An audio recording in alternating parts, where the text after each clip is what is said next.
He had a question on bubbles, right? Because he's getting this question, whether or not there's a bubble. Does he see any bubbles? Which, of course, you don't even have to ask. I mean, everything's a bubble, right? I mean, there's bubbles all over the place. But then what Jerome Powell did is he basically channeled Alan Greenspan, right? And what he said was, well, I don't really know if there are any bubbles, because he said, nobody can really tell a bubble anyway. It's impossible to know that there's a bubble, right? So I have no idea. I mean, there could be bubbles, but I have no idea because there's no way to tell. That was his cop-out answer that he gave, because that's what Alan Greenspan said when he was asked about the bubble in the NASDAQ or, housing. And Greenspan basically said, we can never tell a bubble until after it pops, which, of course, is a lie. I mean, it's easy to tell a bubble. I think some of the only people that can't recognize bubbles are the people that work at the Federal Reserve.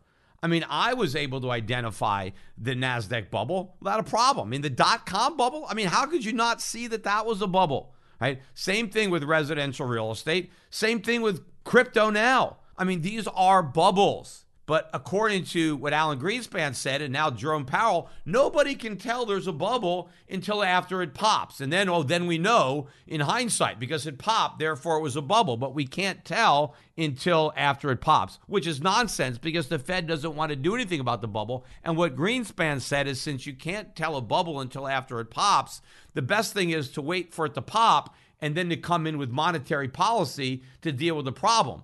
Except the monetary policy that deals with the bursting of a bubble just inflates an even bigger bubble, which the Fed then denies exists. And that's exactly what Jerome Powell is doing now by denying that all these obvious bubbles don't exist or are impossible to detect. And so why should he even consider it?